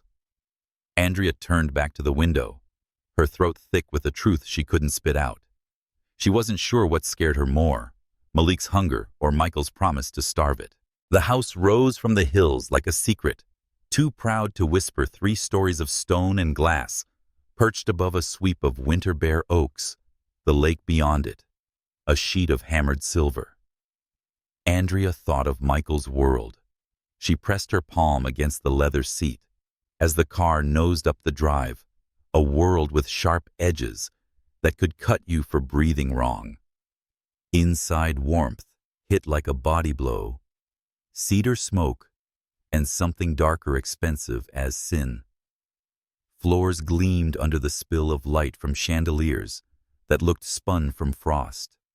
Walls wore art worth more than everything Andrea had ever owned stitched together. "This way," Michael said, his hand grazing the small of her back, as he led her up a staircase that curved like a question toward a landing, drenched in shadow and light. He opened a door on a room that could have swallowed her entire cottage, a king bed, dressed in white linen windows that gazed out over water, shivering under the wind. Andrea stood rooted on the threshold, her bag dangling from fingers gone numb. "I don't belong here." Michael turned his gaze burning green gold in the wash of morning. "You belong where I say you do." The words should have scalded. They didn't. They curled low in her belly, molten and merciless, and Andrea hated how much heat bloomed in their wake. He crossed to her, then slow, deliberate every step, a quiet detonation in the hush. When he stopped close enough for his breath to feather her cheek, his voice dropped to something dark and dangerous. "Let me be clear," he said. "You're not running. Not from Malik. Not from me. Whatever ghosts are clawing at your bones, they can starve. Because I'm done watching you bleed for sins that were never yours to carry." Andrea's throat ached with all the words she couldn't force past it. Instead, she let her palm find his chest, feeling his heart's steady, violent drum under the cage of muscle and silk. "Why?" she whispered the question, trembling like a candle in a storm. "Why risk all of this for me?" Michael's hand closed over hers, his fingers threading through with a certainty that stole her breath. "Because you were the first thing that didn't feel like ash in years." The confession cracked something inside her, a fault line splitting wide. And before she could think, before she could stop, her mouth was on his desperate and raw tasting of need and the salt of her own tears. The kiss wasn't soft. It was ruined. It was absolution. It was the world's sound when it tips off its axis and dares you to survive the fall. Michael pulled her closer, his hands spanning the fragile cage of her ribs, like he could hold the pieces of her together by sheer will. And God help her, Andrea let him, because she didn't want to stand on her own broken edges for the first time in forever. Later, when the room lay in shambles of light and shadow, Andrea traced the ridges of Michael's knuckles, where they rested against the silk of her hip, her breath still uneven from the storm they'd made between the sheets. Outside, the lake wore the bruised gold of a dying afternoon. Inside, the air smelled of heat hunger and something perilously close to home. She wanted to stay in that hush, to fold herself into the shape of a world where Malik's voice couldn't reach and her past didn't have teeth. But the phone shattered the illusion, buzzing sharply against the nightstand. Andrea flinched. Michael reached for it first, his expression darkening as he scanned the screen. Then he held it out, his voice flat as iron. "For you." Her pulse staggered as she read the message. "You missed your appointment. The clock's bleeding out. Next time I don't text, I talk." Beneath it, a second image bloomed, a shot of Renee at the cafe, laughing at something beyond the frame, her hands busy with a tray of mugs. Andrea's blood iced. Malik wasn't circling anymore. He was hunting. Michael's jaw clenched hard enough to crack a bone. He just made his last mistake. Andrea shook her head, panic clawing her ribs. "Don't, please. If he hurts her, he won't," Michael said, rising from the bed in one fluid motion, his body a study in lethal grace. "Because by the time I'm done, Malik Wright won't remember what breathing feels like." And in the green blaze of his eyes, bright as fire, dark as sin, Andrea saw the truth. This wasn't a man building an empire anymore. This was a man about to burn one down. Outside, the first threads of night bled through the sky, staining the lake in shades of iron and ink. Somewhere in that dark, a clock ticked a slow, merciless rhythm, counting down to the moment when everything they'd tried to bury would claw its way into the light. Andrea sat very still, her pulse a storm trapped in bone, and wondered if love was always born in fire, or if it was simply the slow surrender of everything you thought you could survive without. Night fell like a blade, fast, silent, and merciless. The lake lay dark and glassy beyond the walls of Michael's estate, reflecting a sky veined with lightning so distant it looked like bones under skin. Inside, the air pulsed with heat and tension, every shadow stretched taut by what was coming. Andrea stood near the window, the chill of the glass seeping through her spine, her arms wrapped tight around herself, as though that could keep the world from splintering. On the nightstand, her phone sat face up like an open wound. Malik's last message burned on the screen. "You have until midnight, or Renee learns what drowning feels like." Her breath hitched jagged and thin. Panic clawed her ribs, but beneath it throbbed something darker, a fury braided from grief and love, and the bone-deep knowing that Malik would keep bleeding her life dry until she had nothing left to give. Behind her, the door clicked shut. Michael's reflection filled the glass, broad, dark, dangerous in the way storms are hazardous when they learn your name. His coat was gone, his shirt sleeves rolled, and the sharp planes of his forearms were inked with veins like lines on a map, and no one survived. "Pack light," he said, his voice a rasp of silk dragged over steel. "We're ending this tonight." Andrea spun, heat surging to her face, and ending it. How? With more threats, more blood. "God, Michael, you can't just—" "I can," he cut in, stepping close enough for his shadow to swallow hers. His eyes burned green gold in the low light, fierce enough to unmake her breath. "You think I'm letting that bastard breathe another hour after putting his hands near you?" "Near her." His voice cracked on the last word, quiet and lethal. "Not a chance." Andrea's pulse thundered. And what then? When the police asked why Malik Wright had vanished into thin air, when the headlines say, Billionaire Michael Roberts plays judge, jury, and executioner. A smile ghosted his mouth, sharp, cold, devastating. Sweetheart. I don't leave footprints, not in snow, not in blood. The words should have gutted her. Maybe they did, but God helped her. They also dragged heat low in her belly, molten and merciless, because they carried something else, the promise of ruin. Yes, but ruin in the name of love. Andrea closed the distance, fisting her hands in his shirt, as if that could tether them to something softer than the night. If you do this, she whispered, her voice a thread pulled tight, there's no going back. Michael framed her jaw, his grip sure but reverent, his thumb grazing the damp curve of her cheek. Darling, murmured his breath, a warm bruise against her mouth. I set fire to the bridge the second I kissed you.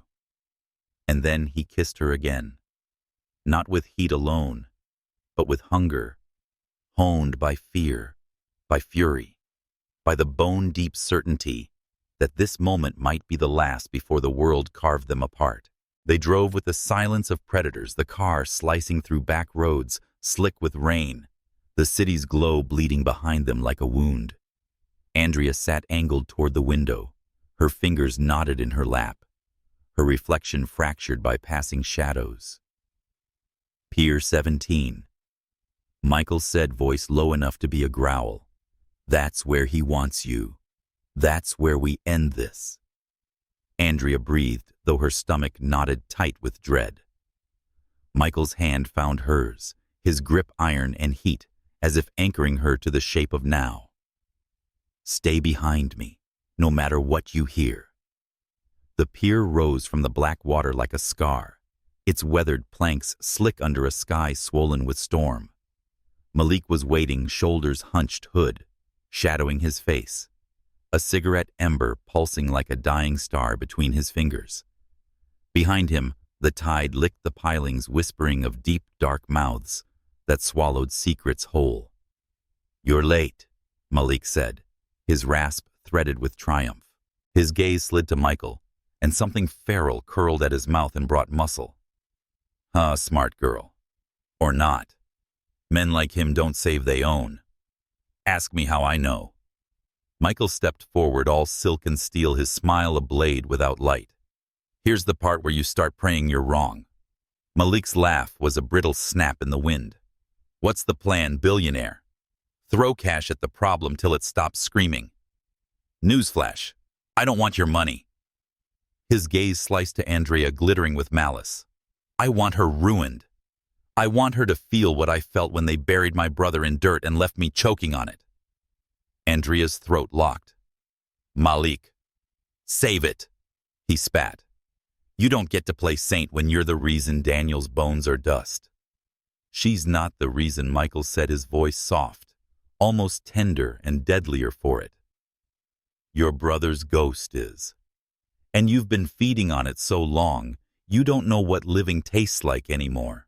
Malik's nostrils flared rage, cutting his face into something sharp and strange. Big words from a man who thinks power makes him God. Michael's smile didn't reach his eyes. Not God, he murmured, stepping close enough that their shadows bled together on the slick boards. Just the devil who learned manners. For a heartbeat, the air held thick, trembling, heavy with the weight of two men staring down the edge of something that would end in blood or silence. Then Malik moved. Fast. A flash of metal in the dark, the knife a silver hiss as it caught the lightning's bone-white glare. Andrea screamed, but Michael was faster. His hand clamped Malik's wrist, wrenching hard enough to draw a strangled cry.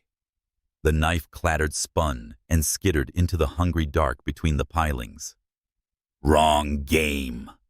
Michael rasped, his other hand fisting in Malik's hood, slamming him against a post with a crack that shook the pier. Rain slicked their faces, streaked like war paint. And for one breath, Andrea thought she was watching two storms collide, tearing the world to splinters. Listen to me, Michael said, his voice a low snarl that tasted of iron and midnight. You don't touch her. You don't speak her name. You crawl back into whatever hole spat you out, and you thank God I let you keep your hands attached." Malik laughed, then a sound jagged with hate. "And if I don't?" Michael leaned close, his whisper a blade sliding under skin. "Then I stop being polite." The silence followed, was a live wire spitting sparks into the wet dark. Malik's gaze flicked to Andrea, one last slash of venom, then back to Michael. Something shifted there, small and sharp, before he spat on the boards and shoved free. "This isn't over," he rasped, disappearing into the black maw of the night. "No," Michael said softly, his shoulders hewn from stone. "It's just begun." The ride back was a hush carved from lightning and breathed the air in the car thick with the scent of rain and rage. Andrea stared at the blur of water streaking the glass, her heart a wild bird battering bone. "You didn't." Her voice cracked brittle as salt. "Kill him." Michael's laugh was low, a sound without light. "Not tonight." She turned, then really turned, and what she saw hollowed her out. A man carved from contradictions, fury sheathed in silk, his green eyes molten with something that looked like damnation, wearing the mask of devotion. "Michael," she whispered, her fingers trembling as they reached for his. "What are we becoming?" His hand closed over hers, warm and certain, anchoring her to the storm of him. "Whatever we have to," he said, "so long as it means I don't lose you." The words landed like a brand burning through the dark, and Andrea let them scorch her, because love, she realized, wasn't a candle in the night. It was a fire that asked for bone breath and blood, and God helped her. She was ready to give all three. Dawn broke slow and sullen over the lake, the water molten gold under a sky rinsed clean by violence. Andrea stood on the balcony wrapped in Michael's coat, its weight heavy with the scent of cedar and storm. Behind her, the house slept, or pretended to. She pressed a hand to her belly, feeling the slight tidal turn that had carried her through so many nights alone. "We're safe," she whispered, though the words felt fragile as frost. Arms slid around her waist, then strong and sure, pulling her back against a body she'd come to know by shape and heat alone. Michael's breath feathered her hair warm as a vow. "Whatever comes next," he murmured, his voice a dark hymn against her skin, "we face it together." Andrea closed her eyes, letting the promise sink deeper until it rooted in the hollow places where fear had lived too long. Maybe the world would still come for them. Maybe Malik would rise from whatever dark he'd crawled into. Perhaps the past may bare its teeth again. But for this breath, this hour, this heartbeat, Andrea chose to believe in fire, not the kind that burns, but the kind that lights the way home. Stay with us if this moment grips you, or if you believe love can rise even from ruin. Drop your thoughts in the comments, share the fire with someone who needs a little heat tonight, and follow this story so you never miss the next twist, kiss, and heartbeat that changes everything. Because sometimes the end of one storm is just the beginning of another, and we'll be here for every shiver, every shadow, every spark.